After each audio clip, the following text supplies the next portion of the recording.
Hello বন্ধুরা, welcome back to my channel and another blog.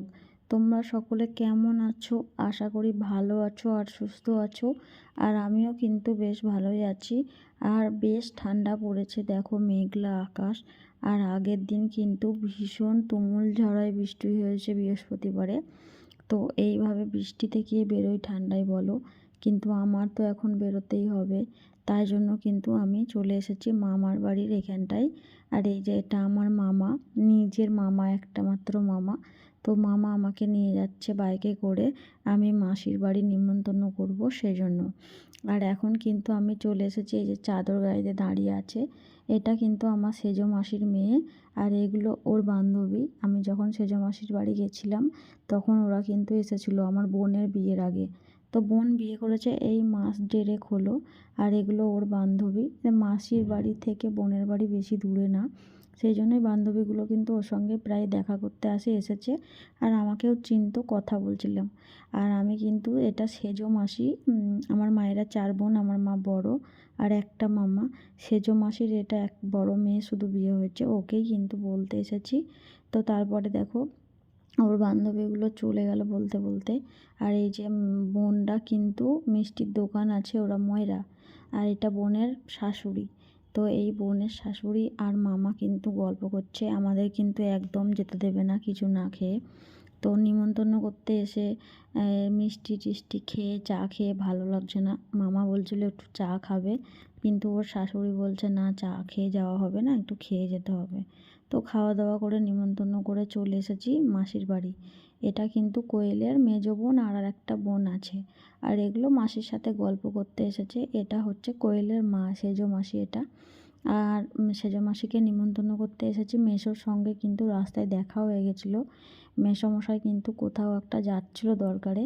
তো বললাম মেসোমশাই নিমন্ত্রণ করতে এসেছি, মাসিকে বলে দিয়ে যাব। তো মাসির সাথে গল্প করছিল ওই মাসির জাগুলো। আর আমার মামা কিন্তু ওই মেজো বুনিকে পিছনে নিয়ে পড়েছে, মানে এটা ওটা বলছে। আর আমার মেয়ের বার্থডে কিন্তু 28শে জানুয়ারি, তোমাদেরকে বলে রাখি। তোমরা সকলে আমার মেয়েকে একটু মানে আশীর্বাদ করো, যেন মানুষের মতো মানুষ করতে পারি। আমার যা স্বপ্ন ছিল পূরণ করতে পারিনি, সেগুলো মেয়ের ওপর দিয়ে যেন পূরণ করতে পারি। আমি জীবনে চাই যে মানুষের মতো মানুষ হোক, ভালো স্কুলে পড়ুক, এটাই। তো ওখানে দেখো মাসির সাথে গল্প করছিলাম কী নিয়ে জানো? কারণ মাসি একটা কী ক্রিম মেখেছিল, গালগুলো পুরো পুড়ে গেছে মাসির। এই যে মাসির গালগুলো পুড়ে চোখ টোকগুলোর কাজগুলো কেমন কালশিটে হয়ে গেছিলো। সেই জন্য মামা কিন্তু দেখো মাসিকে বকছিল যে আমি তো আজ পর্যন্ত কোনো ক্রিমই মাখিনি, আর নিম কাঠ দিয়ে আমি কিন্তু দাঁতন করে রোজ দাঁত মাজি, আর কোনো মাজনও ব্যবহার করি না, এইসব কিন্তু বলছিল। বয়স হয়ে গেছে, এসব কেন মাখিস? তো যাই হোক, মাসির মেয়েকে মুখটা খুব বেশি হয়ে গেছে, মাসি কিন্তু এরকম দেখতে না। যাই হোক, তখন কিন্তু নিমন্ত্রণ করা হয়ে গেছে মাসির বাড়িতে। আর দুপুরবেলা হয়ে গেছে, মাসি বলছিল বলে আসিস নি, ভালো কিছু রান্না করিনি, তবুও ভাত খেয়ে যা ছাড়ছিল না। আর আমার যেহেতু মামার সাথে আগে থেকেই কন্ট্যাক্ট হয়েছিল, সেই জন্য কিন্তু মামা বাড়িতে রান্না করেছে, বলেছে আমাদের বাড়িতে খাওয়া দাওয়া করবি। আর সেই জন্য মাসির বাড়িগুলো খায়নি। আর মাসির বাড়ি আর মাসির মেয়ের বাড়ি যেতে কিন্তু টোটো চাপতে হতো অনেক দূরে, কিন্তু টোটো চলে না, সেই জন্য মামা আমাকে নিয়ে এসেছে। আর আমার বর থাকলে তো আর এই ঝামেলাটাই হতো না, তাই না বলো? আর মাসির বাড়ির সামনে বেরিয়ে কিন্তু দেখছি ওই সাইডে দেখো একটা কল বসছে।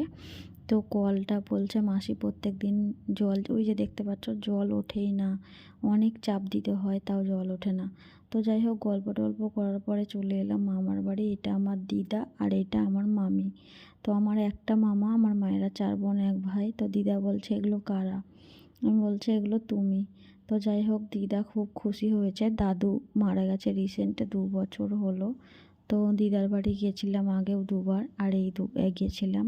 দিদা খুব হাসাহাসি করছে, কথা বলছে। আর মামি কিন্তু দেরি হয়ে গেছে বলে খাওয়ার জন্য দৌড়াদৌড়ি করছিল, ঝাড়টার দিচ্ছে, মানে রান্না তো হয়ে গেছে, এবার খাওয়া দাওয়া করব। তারপর কিন্তু মামার বাড়িতে নিমন্ত্রণ করে আমি বাড়ি যাব। আর মামার বাড়িটা তোমাদের দেখালাম। আর এই সাইডে কিন্তু ছোট বোনই ভাত খাচ্ছে। আমার মামার 2টো মেয়ে, একটা বড় আর এই একটা ছোট। তারপরে দেখো এখানটায় মামারা দরজা জানলাগুলো নতুন বাড়িটা বানিয়েছে, নতুন করে জানলা দরজা বসিয়ে বাড়িটা পুরো ঘিরে গেট বসিয়েছে, বেশ ভালো লাগছে।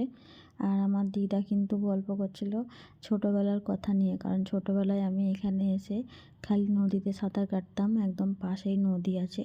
আর মামা একটা লাঠি নিয়েছে, বুনিকে ভয় দেখাচ্ছে।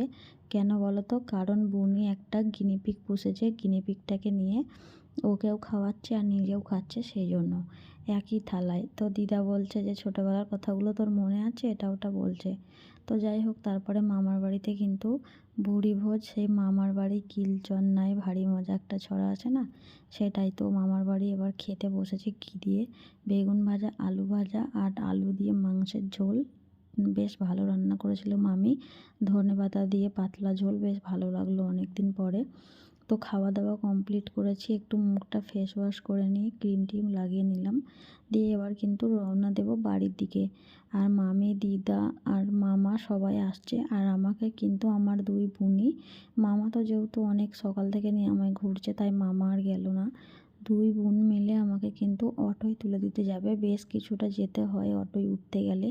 মামার বাড়ির এখানে কিন্তু বাসের যোগাযোগটা খুবই খারাপ, মানে বাস ফার্স্ট চলে না, বুঝলে তো, ওর জন্য অনেকটা হেঁটে যেতে হবে। যাই হোক, সবাইকে নিমন্ত্রণ করেছি, ওদেরকে এটাই বলছি আগের দিন যেও মামি, কারণ অনেক কাজবাজ থাকে, সেগুলো একা সামলাতে পারবো না। তো মামি বলছে হ্যাঁ যাব। আর আমার মামিমা কিন্তু বেশ ভালো, যে কোনো দরকার হলে বা ছোট ছোট অনুষ্ঠান হলে ডাকলে মামি মাসিরা সবাই আসে, হেল্প করে। তো সেই জন্যই বলছিলাম। আর এই যে বোন আর আমি হেঁটে যাচ্ছি, দেখতে পাচ্ছ কতটা হাওয়া দিচ্ছে, বোনের চাদর টাদর উড়ে যাচ্ছে। তো এই জায়গাটায় যে রাস্তাটা, এখান দিয়ে কিন্তু টোটোটা আসবে, টোটো না অটো। এবার এখান থেকে সোজা আমি চলে যাব কালনা বাস স্ট্যান্ড, তারপরে ওখান থেকে দুটো টোটো চাপবো, তবে বাড়ি যাব। তো যাই হোক, আজকের মতো নিমন্ত্রণ করা কমপ্লিট হয়ে গেল। তারপরে কিন্তু যাওয়ার সময় দেখছি মেলা বসেছে শ্বশুরবাড়ির এখানটায়, মানে ধর্মডাঙ্গার কাছে একটা মেলা বসেছে। সেই মেলাতে দেখো, মেলা দেখলেই কি মনে হয়, মেয়েদের টুকটাক জিনিস তো কিনবই, তাই না? তো যাই হোক, কী কী কিনছি সেগুলো কিন্তু আমি বাড়ি গিয়ে অবশ্যই দেখাবো। আর মেলা মানেই মেয়েরা কিনবে না কিছু, এরম তো হতে পারে না, তাই জন্য কিন্তু কেনাকাটা। যাই হোক, কিন্তু তারপরে আমি চলে এসেছি মেলাতে। আর টুকিটাকি কিছু জিনিস না নেওয়ার থাকলেও মেলা দেখলেই নিতে ইচ্ছা করে, সেরকমই একটা ব্যাপার। মেলাতে টুকটাক জিনিস কিছু কিনেছি, আর অবশ্যই কিন্তু আমি অনেকগুলো শিফট টিফিন কিনেছি। কেন বলো তো? কারণ মেয়ের বার্থডেতে আমি শাড়ি পরবো।